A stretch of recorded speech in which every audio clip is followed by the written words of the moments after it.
Assalamualaikum warahmatullahi wabarakatuh. Innal hamdalillah nahmaduhu wa nasta'inuhu wa nastaghfiruh wa na'udzu billahi min shururi anfusina wa min sayyiati a'malina. May yahdihillahu fala mudilla lahu wa may yudlil fala hadiya lahu. Asyhadu an la ilaha illallah wahdahu la syarika lahu wa asyhadu anna Muhammadan abduhu wa rasuluhu la nabiyya ba'da.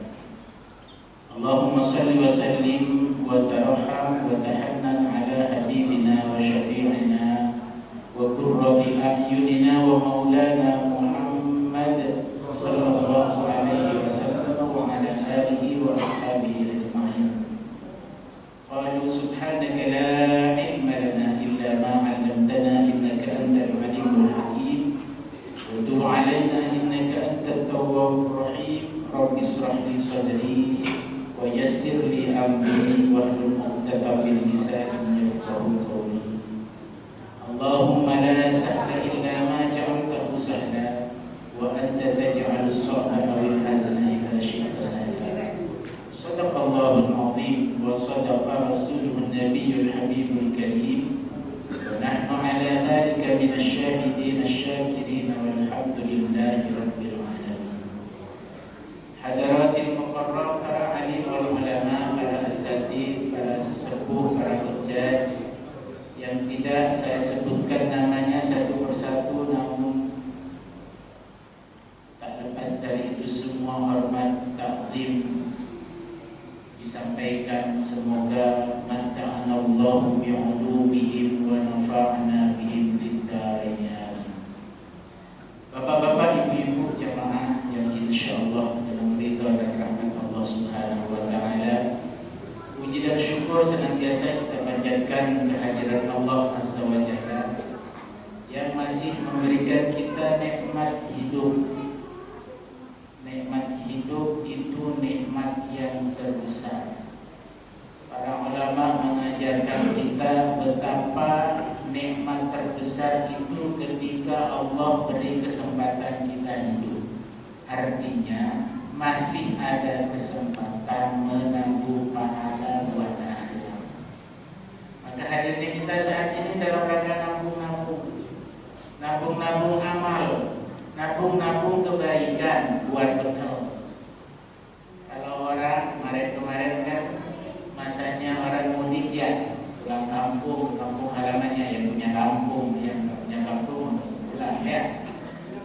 Setahun 11 bulan lebih mengumpulkan bekal buat pulang kampungnya. Padahal pulang kampungnya cuma seminggu, 5 hari, 2 minggu. Sementara pulang ke alam akhirat adalah sebuah perjalanan panjang tanpa batas. Maka oleh karenanya nyiapin bekal sebanyak-banyaknya adalah sebuah keniscayaan yang harus kita lakukan. Salah satu cara nyiapin bekal yang strategis, ringan dan banyak adalah duduk di majelis ilmu. Duduk di majelis ilmu ini nggak capek. Sambil nyender juga boleh. Ya, kalau ada bubi misalnya, sambil ngopi juga boleh. Duduk di majelis ilmu itu nggak ada aturan harus pegang pensil, pulpen. Ini pada nggak ada yang pegang pulpen dan pensil. Wah, ada ya, masya Allah. Ibu-ibu memang rajin, gitu ya.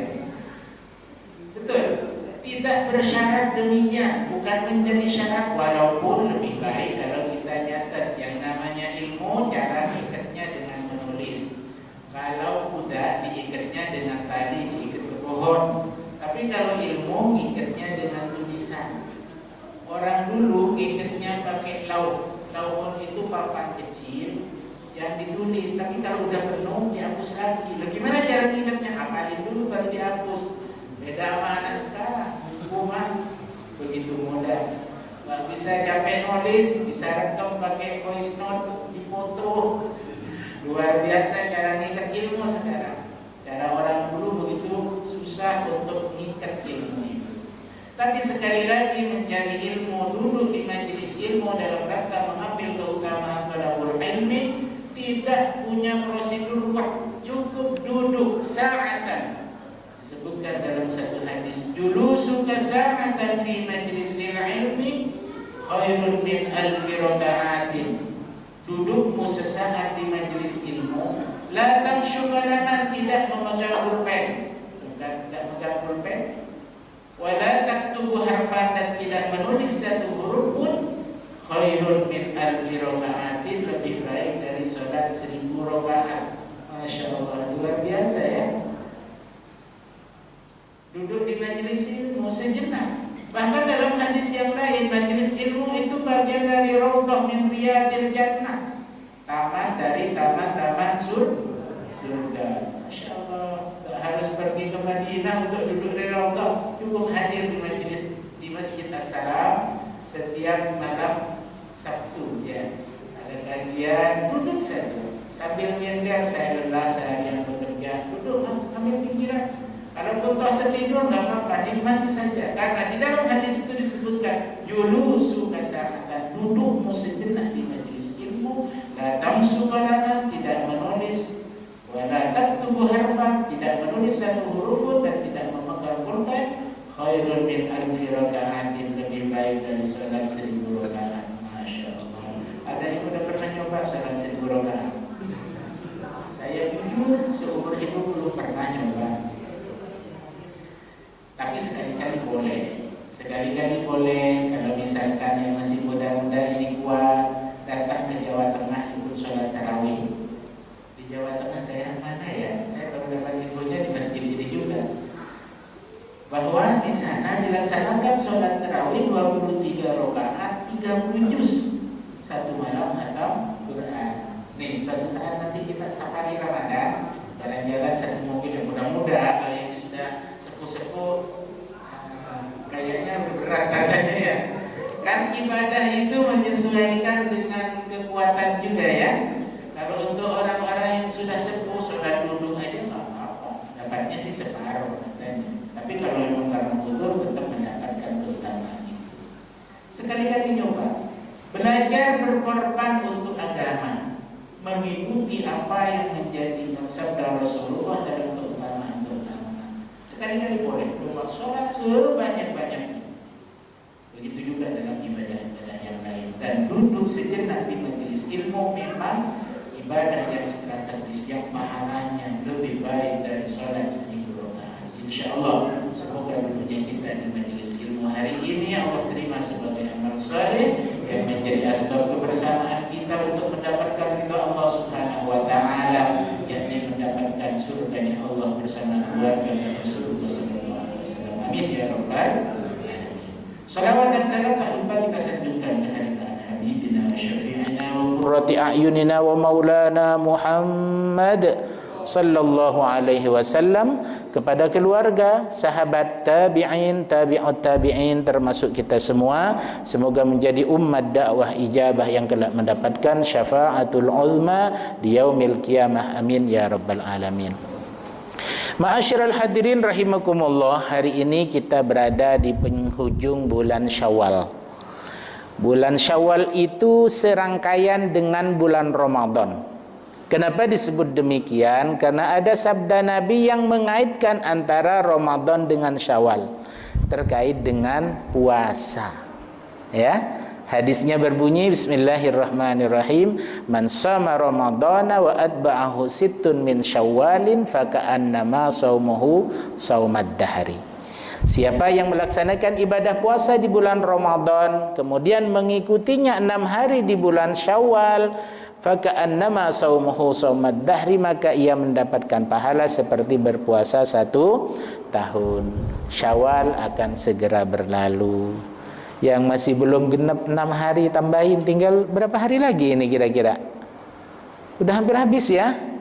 Sudah hampir habis bulan Syawalnya. Semoga yang sudah melaksanakan Allah terima puasanya. Yang belum, semoga bisa menggenapkan 6 hari sebagai satu kesunahan. Dan kita nanti rombongan. Baik, kita nanti akan masuk surga bersama-sama melalui sebuah pintu Ar-Rayyan, pintu khusus buat para shaimin was shaimat, orang laki-laki muslim yang berpuasa baik orang laki maupun yang perempuan, insya Allah. Ma'asyiral hadirin rahimakumullah. Ada pelajaran besar telah kita tempuh selama Ramadan. Banyak. Bukan cuma puasa saja. Banyak sekali pelajaran-pelajaran yang kita timba, yang kita sudah laksanakan selama tarbiyah Ramadan. Yang utama tentu puasa. Puasa menahan diri tidak makan dan minum sejak terbit fajar sampai terbenam matahari. Ini bukan persoalan mudah. Kita hari-harinya bukan demikian. Pagi ngopi, baru pulang dari masjid, selesai salat jamaah subuh, ngopi, ada gorengan, entar kemudian sarapan, siangan dikit makan siang, sore jajan, malam belum selesai, ada istilah anak muda sekarang, hangout. Apa itu hangout ya? Apa, saya nggak paham awalnya hangout itu. Ngehang, kalau komputer ngehang itu kayaknya error gitu ya. Ini hangout, mungkin error di luar. Keluar dari rumah, nongkrong, makan dan minum. Begitu manusia, nafsu untuk terus makan dan minum akan selalu ada. Makanya perlu dilatih. Nah, ada latihan Ramadan. Kita diajarkan untuk berpuasa, menahan kebiasaan nafsu makan dan minum kita mengikuti kemauannya Allah. Allah mengajarkan kita tahan diri untuk tidak makan selama dari sejak terbit fajar sampai terbenam matahari. Dan itu alhamdulillah bisa kita laksanakan. Semoga latihan-latihan itu akan menjadikan diri kita untuk lebih memilih kepentingan makan dan minum, mana yang diperlukan dan mana yang tidak. Karena kita sering melihat ada orang yang membuang-buang waktu yang panjang untuk persoalan wisata kuliner. Apa nonton TV? Apa itu? Murah meriah murmer, ada istilahnya ya. Banyak sekali program TV yang menawarkan kita, menggiurkan untuk makan dan minum. Tempatnya jauh, mau makan di mana? Di daerah Bogor. Biasanya sih 2 jam, ketemu macet 5 jam, cuma buat makan aja. Banyak hal-hal seperti itu dilakukan oleh orang-orang di zaman sekarang. Waktu terbuang. Begitu juga di sana hanya makan dan minum. Sekali makan ratusan ribu rupiah. Padahal banyak hal yang masih bisa dimanfaatkan untuk agama ini. Seandainya sebagian uangnya untuk makan itu kita infakkan di jalan Allah, tentu akan lebih bermanfaat. Maka Allah mengajarkan kita menahan diri dari makan dan minum. Yang kedua, menahan dan melatih diri untuk kita banyak salat-salat sunnah. Ada salat sunnah Ramadan yang lumayan banyak. Kita sih biasanya tawar-menawar. Di masjid sono berapa? 11, tapi 2 juz. Kalau di sana 2-3, panjang sih 1 juzan. Ada yang cepat enggak? Masya Allah. Orang-orang kita demikian ya. Nyari yang singkat, yang sedikit rakaatnya. Padahal sebenarnya perintahnya man qama ramadhana imanan wahtisaban. Siapa yang qiyamu Ramadan? Jadi malam-malamnya itu diperbanyak dengan qiyamu Ramadan. Daripada tidurnya lebih banyak qiyamu Ramadannya. Berdiri melaksanakan salat-salat sunnah. Maka ketika ada saudara-saudara kita di Indonesia yang melaksanakan semalam suntuk dengan menghatamkan Al-Quran, ini luar biasa. Semoga Allah takdirkan kita untuk ikut seperti itu, biar kita mendapatkan keutamaan. Belajar berkorban, mengorbankan hawa nafsu kita, mengikuti ketentuan dan pelajaran taat dari Allah Subhanahu wa ta'ala. Apalagi pelajaran Ramadan, infak dan sedekah. Infak dan sedekah kita diajarkan dengan pahala yang digambarkan begitu besar. Apa itu? Siapa yang aftara yauman min Ramadan, siapa yang memberikan iftar untuk orang yang berpuasa di bulan Ramadan, faka'annama, maka seakan-akan ia telah mendapatkan pahala dari orang yang berpuasa, la yang khusus syai'an, tidak dikurangi sedikit pun. Masya Allah, luar biasa. Maka kita biasa menyiapkan menu-menu takjil. Ini pelajaran yang kita pelajari selama Ramadan. Tilawah Al-Quran. Berikutnya Ramadan bulannya Al-Quran, sehingga hari-hari kita dipenuhi dengan membaca Al-Quran. Ada yang one day one juz, ada yang lebih dari itu, sehari 1 juz, dalam rangka membiasakan lisan kita membaca surat-surat cintanya Allah. Nah, itu surat cinta buat kita semua. Surat cinta dari Allah, Al-Quranul Karim, dengan segala keutamaannya, al-muta'abbad bitilawati, bernilai ibadah bagi yang membacanya. Kita sudah dilatih, tapi ternyata fakta menunjukkan hari pertama kita meninggalkan Al-Quran adalah saat hari raya Idul Fitri. Betul tidak? Idul Fitri kemana kita lupa sama Quran ya? Saya jujur benar, saya nggak sempat baca Quran, walaupun sempat baca dari sedikit hafalan yang saya punya. Kenapa?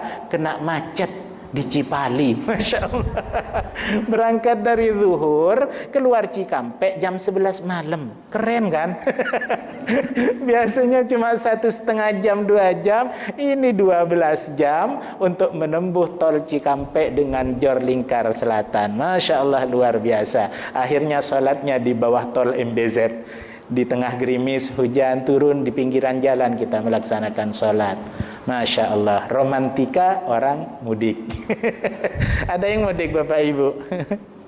Ada sebagian tentunya ya, walaupun sebagian ada yang memilih tetap tinggal di Jakarta. Baik, jadi itu beberapa pelajaran dan banyak pelajaran-pelajaran yang lain. Harapannya adalah kita mampu menjadi hamba Rabbaniyan, hamba yang memang berhamba kepada Allah Subhanahu wa ta'ala, bukan kepada bulan Ramadannya. Bukan hanya sekedar memenuhi keutamaan Ramadan kita laksanakan ibadah, tapi hanya semata-mata karena Allah kita laksanakan itu ibadah. Maka begitu melewati Ramadan, kebiasaan Ramadan dalam ibadah-ibadah yang rajin, salat jamaahnya yang rajin, kemudian ditambah sering melaksanakan ibadah puasa, ditambah dengan infak dan sedekah, qiraatul Quran, tidaklah kita tinggalkan. Terutama juga pelajaran-pelajaran menahan nafsu ammarah. Di Ramadan kita sering diingatkan, betul. Siapa yang berpuasa Ramadan tapi tidak mampu menahan nafsu amarahnya, maka ia tidak mendapatkan pahala puasanya. Kam min shaimin laisa lahu min siyamihi illal ju' wal 'atsh. Berapa banyak orang yang telah mendapatkan Ramadan tapi tidak mendapatkan pahala dari puasa Ramadan, kecuali hanya lapar dan haus. Artinya puasanya hanya cukup untuk menutupi kewajibannya saja sebagai seorang muslim, tidak mendapatkan pahala keutamaan Ramadan yang begitu agung. Na'udzubillah tsumma na'udzubillah. Di antaranya yang menggagalkan pahala Ramadan adalah mengumbar amarah. Suka marah, emosi, senggol dikit, ngomel, banyak pikiran-pikiran yang jelek misalnya, termasuk juga ngomongin orang, ghibah, fitnah, namimah, sum'ah, dan lain sebagainya. Itu kita pelajari selama bulan Ramadan. Maka harapannya selepas Ramadan berlalu Ramadan, maka kita mempunyai sifat-sifat terpuji dengan menghindarkan hal-hal tercela yang telah disebutkan. Oleh karena itu, yuk kita jaga keutamaan Ramadan untuk kita menjadi hamba-hamba Allah yang bisa menjalankan pendidikan Ramadan sebaik-baiknya dalam kehidupan kita. Karena inti kita ketika diperintah oleh Allah terkait dengan Ramadan adalah la'allakum tattaqun, agar kita menjadi orang yang bertakwa. Sahabat bertanya, "Ma huwa taqwa ya Rasulullah?" At-taqwa hahuna, at-taqwa hahuna. Nabi menunjuk sampai 3 kali, menunjuk ke dadanya bahwa takwa itu ada di sini. Dalam satu sabdanya Nabi menyampaikan bahwa yang dimaksud dengan takwa dikaitkan dengan ukuran keberimanan seseorang. La yu'minu ahadukum, tidak beriman seseorang hatta yakuna hawahu taba'an lima ji'tu bih, sehingga hawa nafsunya, keinginannya mengikuti apa yang aku bawa datang dengannya. Lima ji'tu bih, dengan apa-apa yang aku datang dengannya. Jadi Rasulullah datang ke dunia membawa syariat dari Allah Subhanahu wa taala berupa Al-Qur'an dan hadis-hadis nabawi. Jadi ketika orang sudah mampu mengikutkan segala hawa nafsunya, mengikuti apa yang diajarkan oleh Rasulullah dari Al-Quran dan hadis Nabi, maka itu disebut sebagai orang yang beriman, yang sejatinya dia adalah orang yang bertakwa. Apa yang ada dalam diri kita ketika sudah mengikuti sunnah, ketika sudah mengikuti Al-Quran, maka itu menjadi orang-orang yang beriman di hadapan Allah Subhanahu wa ta'ala. Mulai dari hal-hal kecil kita harus sudah biasakan itu. Misalnya Nabi mengajarkan kita untuk makan dan minum dengan duduk, jangan makan sambil berdiri. Nah, nggak keren, zaman modern biasa standing party. Masya Allah, luar biasa ya. Sekarang itu ada pesta, ada pernikahan, entah acara-acara yang lain, makan minumnya sambil berdiri. Emang nggak disediakan kursi? Beneran nggak ada kursi. Saya pernah hadir, itu Masya Allah, acaranya di aula masjid. Di aula masjid, biasa kan masjid lantai 2, bawahnya aula, dibuat tempat acara nikahan. Ada pesta makan dan minumnya, tapi nggak ada kursi. Saya pernah hadir, akhirnya saya dengan beberapa orang milih menjauh, di pojokan kita duduk lesehan. Nabi mengajarkan makan dan minum dengan duduk. Mulai dengan tangan kanan, jangan menggunakan tangan kiri. Anak-anak sekarang kalau minum keren, pakai botol, dibuka dengan tangan kanan betul, seret. Nah, minumnya pakai tangan kiri. Itu yang terjadi. Itu berarti tidak mengikuti apa yang sudah dibawa oleh Rasulullah lima ji'tu bih. Mengikuti hadis ini tentu bukan kategori orang yang bertakwa.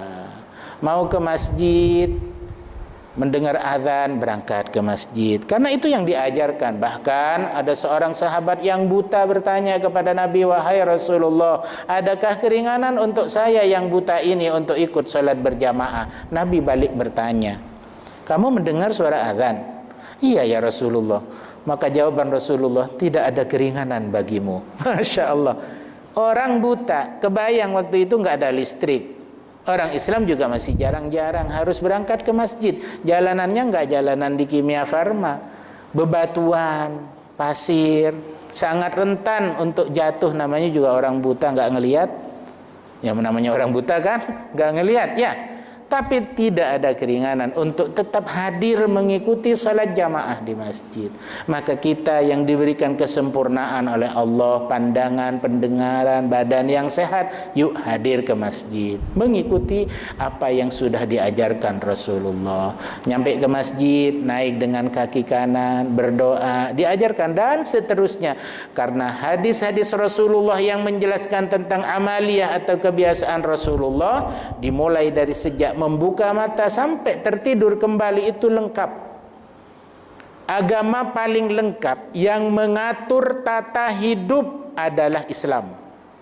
Saya punya teman yang dia masuk Islam mengikuti orang tuanya, karena orang tuanya akhirnya mendoktrin anak-anaknya pindah ke Islam. Ketika ditanya oleh cucunya, kenapa kita pindah ke Islam? Karena Islam agama terlengkap, agama terkomplit dalam tata laksana hidupnya. Itu Islam. InsyaAllah luar biasa kalau kita mendengar hasil-hasil penelitian ilmuwan-ilmuwan modern, betapa mereka terkagum-kagum kemudian dengan Islam, yang akhirnya mereka masuk ke dalam Islam. Hanya persoalan-persoalan satu poin, belum meneliti yang lain. Salah satu contoh meneliti tentang yang namanya perempuan harus menjalani masa iddah ketika meninggal dunia oleh suaminya, atau naudzubillah terjadi perceraian, harus menjalani masa iddah. Di mereka nggak ada. Iddah itu nggak dikenal. Apa itu? Menyiksa kaum wanita katanya. Kalau laki-laki misalnya dalam perceraian, kasus perceraian, laki-laki boleh kawin kapan saja, tapi perempuan harus menunggu sekian lama untuk menikah lagi. Ini kan gak adil. Begitu kata mereka. Tapi setelah dilakukan penelitian, ternyata di dalam Islam itu begitu wanita, kesimpulannya nih, wanita terbersih itu adalah muslimah. Kenapa? Dari rahimnya begitu terjaga. Sehingga kalau terjadi hal yang seperti itu, mereka akan dibersihkan terlebih dahulu sehingga tidak ada kemungkinan untuk bercampur dengan hubungan sebelumnya. Masya Allah. Kemudian orang peneliti tersebut akhirnya masuk Islam. Belajar iman, belajar takwa dimulai dari persoalan-persoalan yang kecil. Kita pernah mendengar ada orang yang belajar iman naik haji jalan kaki. Pernah dengar ya? Naik haji jalan kaki. Keren banget. Sampai akhirnya bercerita berarti sukses kan? Berjalan terus ke arah barat, terus jalan. Akhirnya kemudian nyebrang ke Malaysia, kemudian dari Malaysia jalan kaki terus. Entah berapa lama waktu yang ditempuh, akhirnya bisa melaksanakan ibadah haji dari Indonesia atau dari negeri-negeri yang lain. Itu ada orang seperti itu. Dengan perbekalan yang enggak seperti kita. Kalau kita itu berangkat haji lengkap, Masya Allah. Umroh misalnya ongkosnya 25 juta, sangunya bisa lebih. Masya Allah. Kenapa? Di sana harus belanja ini, buat oleh-oleh dan keluarga, tetangga, kanan kiri, semua kebagian. Betul kan? Luar biasa. Ya, kalau seperti itu bukan enggak mendapat pelajaran iman, tetap dapat, tapi berbeda nilainya. Begitu belajar iman itu harus kita, biar kita mendapatkan keyakinan kepada Allah, karena yakin itulah modal utama dalam hidup kita. Nabi pernah menyampaikan, kafabil mauti wa'idha wa kafabil yaqini ghinan. Cukuplah kematian itu sebagai nasihat kepada kita untuk sadar keberadaan kita di dunia ini. Wa kafabil yaqini ghinan, dan cukuplah keyakinan itu sebagai kekayaan kepada kita. Saya mengambil contoh dari yang saya lihat sendiri. Adik saya itu menikah dengan Gus. Gus ini anak tunggal dari seorang pengasuh pesantren. Beliau pendiri dan pengasuh pertama. Kiai ini punya keimanan yang menurut saya luar biasa. Hari-harinya enggak kerja, hari-harinya di rumah saja, tapi kedatangan tamu. Biasanya tamu kalau datang ke kiai ngasih hadiah ya. Kalau ibu-ibunya biasanya bawa oleh-oleh. Misalnya lagi musim duren ya bawa duren gitu, datang ke rumah kiai. Bapak-bapaknya biasanya salaman dengan kiai, ngamplopin.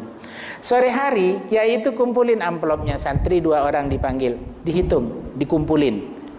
Bagi rata ke tetangga kanan kiri kita. Misalnya punya data 50 keluarga, ada fakir miskin, duafa, janda, anak yatim, itu didata. Ketika sudah dibagi rata, dibagi, masukin ke amplop baru, dibagi rata ke semua. Hari-harinya seperti itu. Setiap sore ada santri yang datang untuk ngumpulin uang yang tumpukan itu, amplop itu dibukain. Ini sudah tentu dapur tetap jalan ya. Gaji guru tetap jalan. Namanya pesantren mulai dari TK, SD, SMP sampai perguruan tinggi kan butuh gaji untuk guru-gurunya, tercukupi. Bangun pesantren tercukupi. Tapi uang yang didapatkan kiai diberikan ke keluarga sekitar. Itu kebiasaan beliau setiap harinya. Begitu yakin sama Allah. Suatu saat kakak saya kebetulan juga ngajar di sana, mendampingi beliau keluar dari pesantren, lihat sekolahan-sekolahan. Ada sekolah TK yang atapnya sudah melengkung. Itu nggak lurus lagi ya, udah melengkung ya, kata kiai. Iya kiai, wah itu kan bahaya kalau roboh nimpa anak orang, kita yang kena masalah, kata kiai. Sudah panggil anak-anak aliyah, ganti seragamnya, kerja bakti sekarang, turunin genteng. Hari itu juga dilaksanakan itu bang, merenovasi sekolah TK, kemudian ditingkat. Sambil berbisik ke kakak saya nggak pegang uang. Beda banget ya sama kita ya. Coba kita mau renovasi, berapa duit dulu uangnya? Nanya tetangga kanan dan kiri, kamu bikin begituan habis berapa? Bapak habis begitu kan?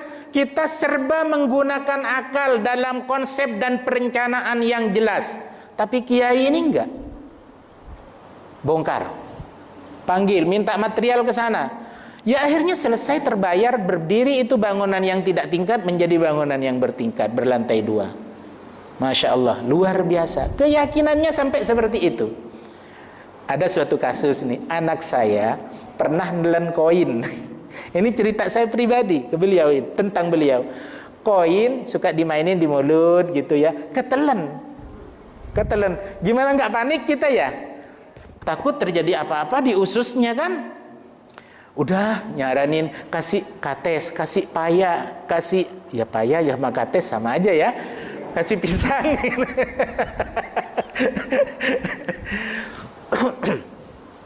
Saya beri makanan. Besok paginya diharapkan dia BAB keikut sama BAB-nya.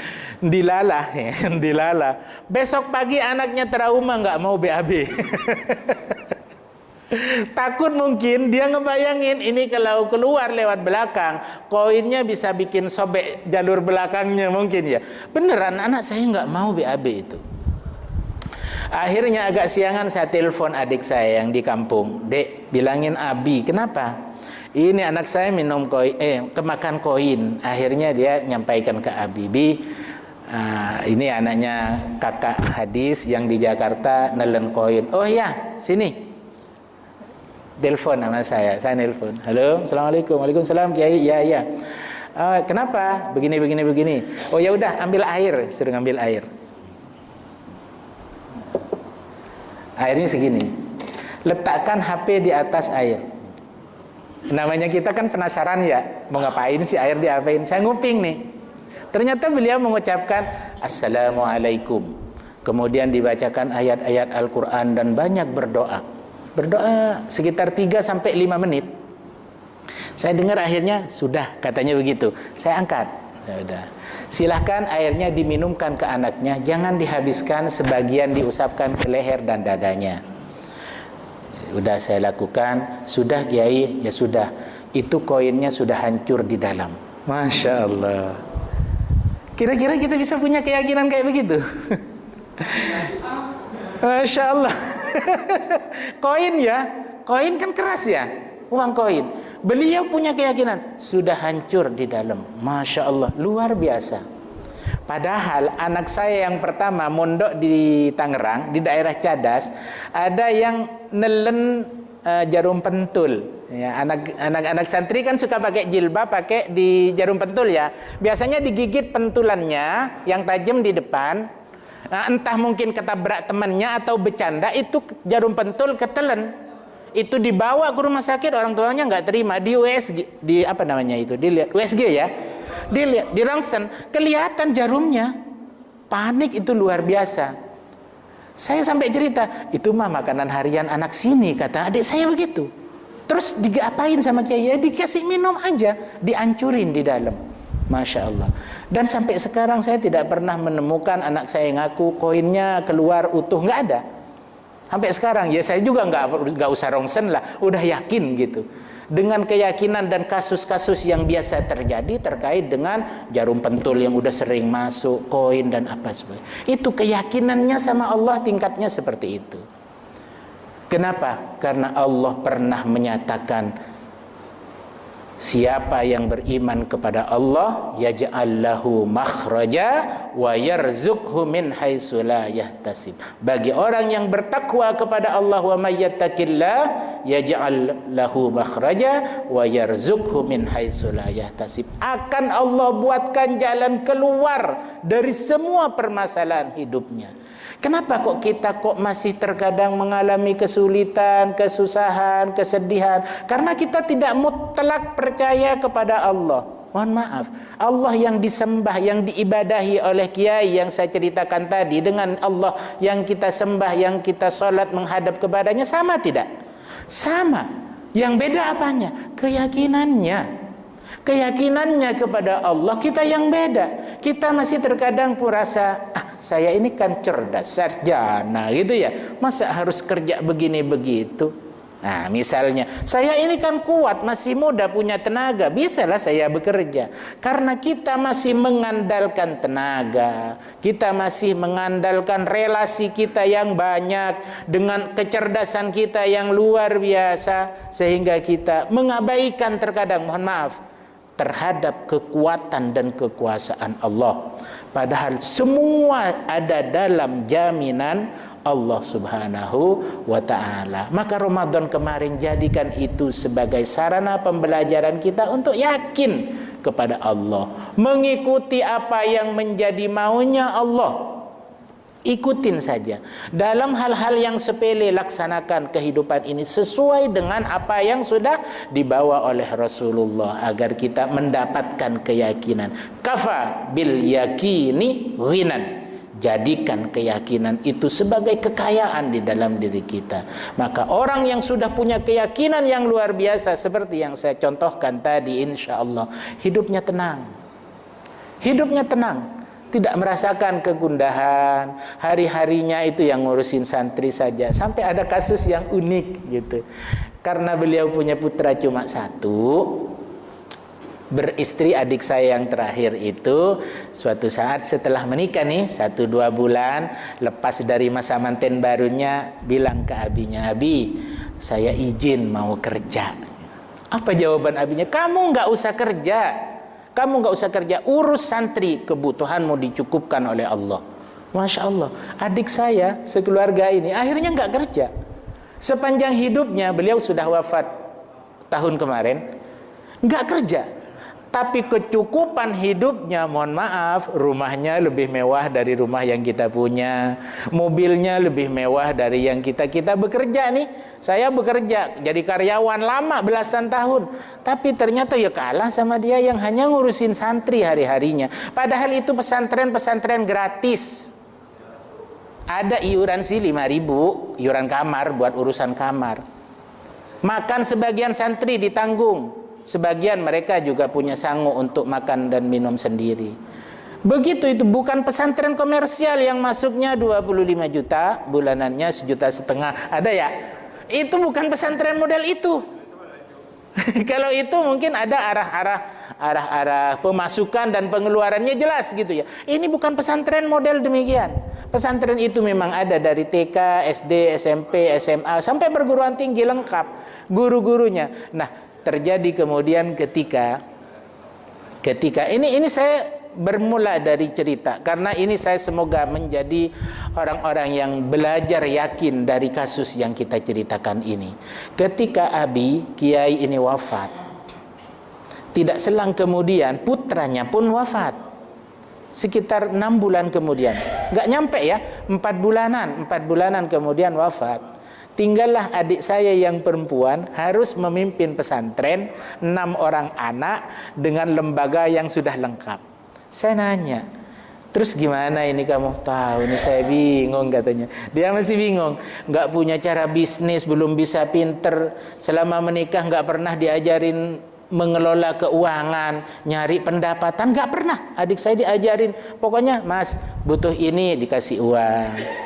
Begitu kehidupannya. Jadi nggak pernah yang namanya tahu caranya berwirausaha, itu nggak bisa. Saya akhirnya ngasih beberapa solusi.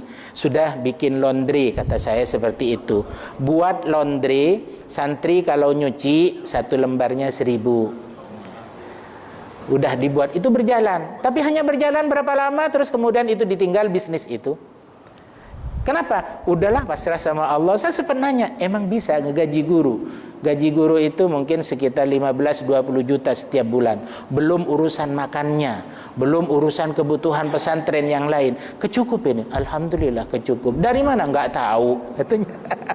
Jawabannya nggak tahu gitu. Semua udah Allah siapkan.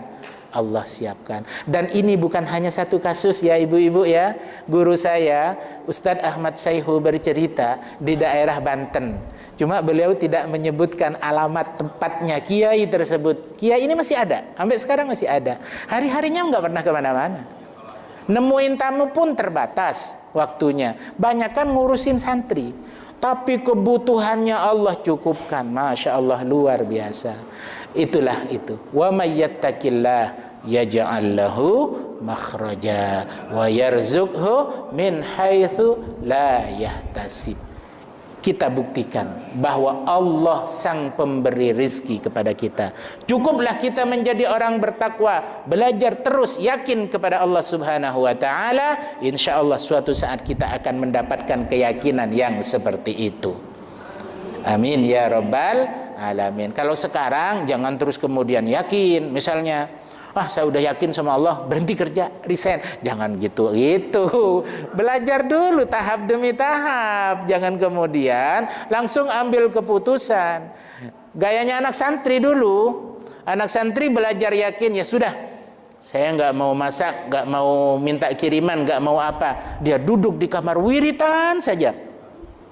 Seharian dia wiritan. Akhirnya di tengah wiridnya itu ada cicak naik ke atas plafon, ngejatuhin 1 biji nasi, sebutir beras, tek, jatuh di depannya. Akhirnya dia berpikir, mungkin ini rezeki saya hari ini. Dapat nasi 1 butir beras di depannya. Akhirnya dia makan. Ini rezeki saya hari ini. Ini lagi belajar. Ikhtiar dan belajar seimbangkan sampai kita benar-benar menjadi orang-orang yakin kepada Allah dengan latihan-latihan yang sudah kita tempuh selama Ramadan dan setelahnya, dari hal-hal yang kecil, karena Nabi menyebutkan 5 ji'tu bih. Persoalan-persoalan makan dan minum, kita ikuti cara Rasulullah. Cara mencari nafkah, ikuti cara Rasulullah. Mulailah setiap perbuatan dengan Bismillahirrahmanirrahim. Akhiri setiap aktivitas dengan Alhamdulillahirabbil alamin. Dan segala hal insyaallah ilmu yakin akan kita dapatkan sampai kita ketika kelak dipanggil oleh Allah, orang-orang yang sudah benar-benar mendapatkan keyakinan. Allah menyebutkan wa'bud rabbaka hatta ya'tiyakal yaqin. Beribadalah kepada Tuhanmu sampai datang keyakinan dalam dirimu. Keyakinan dirimu ke dalam diri kita termasuk diantaranya ditafsirkan oleh para ulama adalah sampai datang kematian, hanya karena ingin mengabdi kepada Allah Subhanahu wa ta'ala. Semoga pelajaran kita selama Ramadan, apa yang kita sampaikan pada kesempatan hari ini mampu menjadikan kita orang-orang yang lebih bertakwa kepada Allah Subhanahu wa ta'ala, dan menjadikan ketakwaan ini terus terjaga sampai bertemu dengan Ramadan berikutnya. Kita dipanjangkan umur dalam ketaatan sehingga bisa bertemu dengan bulan Ramadan yang akan datang dalam keadaan sehat walafiat. Amin ya rabbal alamin. Ada waktu tersisa mungkin untuk tanya jawab, berapa menit lagi, silahkan. Mungkin ada yang mau ditanyakan, dipersilahkan. Baik.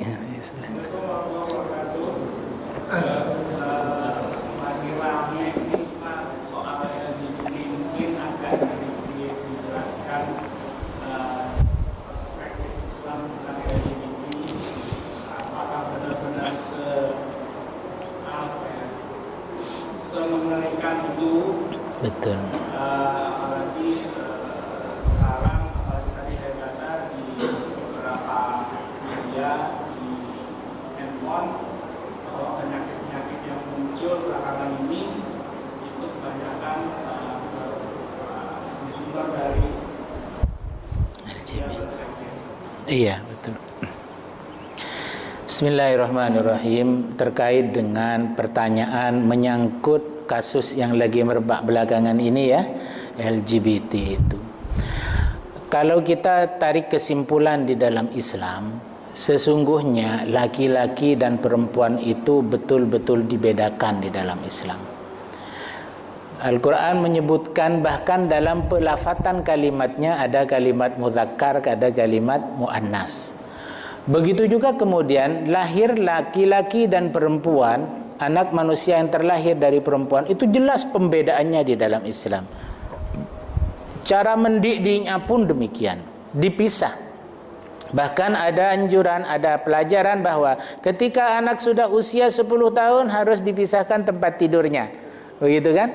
Dipisah tempat tidur anak laki, tempat tidur anak perempuan, dipisah. Kenapa? Karena harus menegaskan perbedaan bahwa karakter laki-laki itu seperti itu, perempuan itu seperti itu.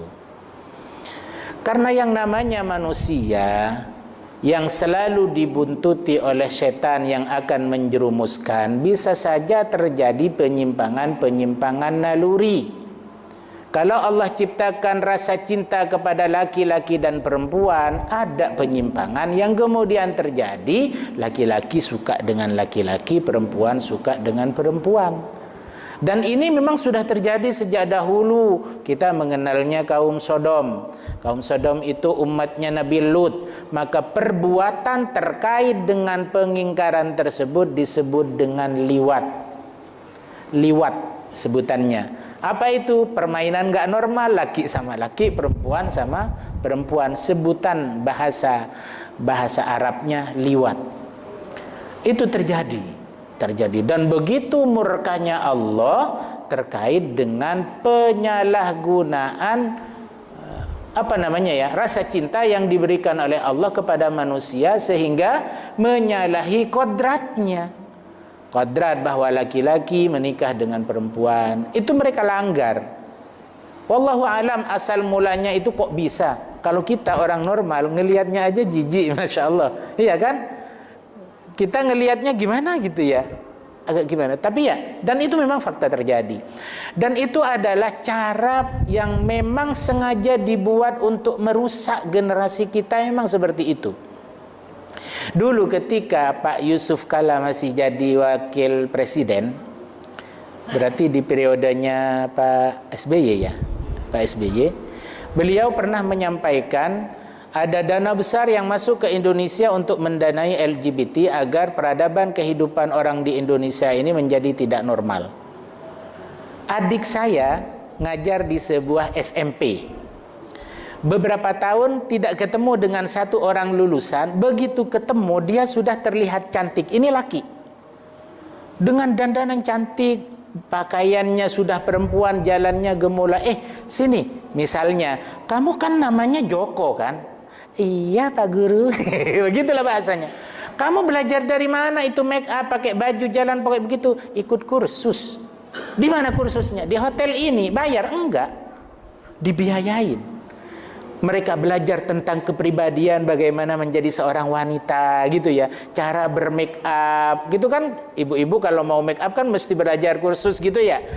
Ini diajarkan, dan pelaksanaan ada trainernya itu dilaksanakan di hotel-hotel yang bagus. Itu terjadi, dan itu memang sengaja mau dibuat bahwa kehidupan di Indonesia menjadi tidak normal. Bahkan kalau kita melihat sejarah itu bermula dari ada kesepakatan di Jogja waktu itu ya, saya sempat mendengar tentang menghormati keinginan dan hak asasi manusia yang ujung-ujungnya ini juga akhirnya mendukung kepada pengaruh LGBT ini. Nauzubillahi min dzalik. Saya tidak bisa mendetail terkait dengan permasalahan ini. Saya hanya bisa menyimpulkan bahwa itu adalah persoalan yang sangat dimurkai oleh Allah Subhanahu wa taala, dan Al-Qur'an sudah menjelaskan secara gamblang betapa Allah murka kepada kaum Sodom yang kemudian Allah balik buminya, Allah tutup dengan bahasa orang sekarang diteliti, ternyata itu adalah gunung yang meletus yang menutup kepada komunitas kaum Sodom yang kemudian mati terbakar di sana. Na'udzubillah, semoga kita bisa menjaga keluarga kita, anak-anak kita dari pergaulan-pergaulan demikian. Kalau dulu yang dikhawatirkan anak perempuan salah gaul, na'udzubillah min dzalik, ada pergaulan bebas di luar. Sekarang bukan hanya anak perempuan yang harus diwaspadai, anak laki-laki pun juga harus tetap diwaspadai. Bagaimana cara jalannya, bagaimana ia bergaul, bagaimana cara ia berbicara. Jangan ikut-ikutan dengan, ya di media sosial banyak sekali lah yang kemudian namanya anak-anak ya, mudah untuk meniru gitu. Maka oleh karena itu jaga anak keturunan kita, lingkungan kita dari penyakit yang namanya LGBT ini. Semoga Allah lindungi kita semua, Allah berikan taufik dan hidayah kepada kita semua, dan kita semua kelak Allah kumpulkan dalam kebahagiaan surga firdausnya. Amin ya rabbal alamin. Hadanallahu wa iyyakum ajma'in. Semoga menjadi ilmu yang bermanfaat bagi kita semua. Kurang lebihnya mohon maaf. Akhirul kalam. Wassalamualaikum warahmatullahi wabarakatuh.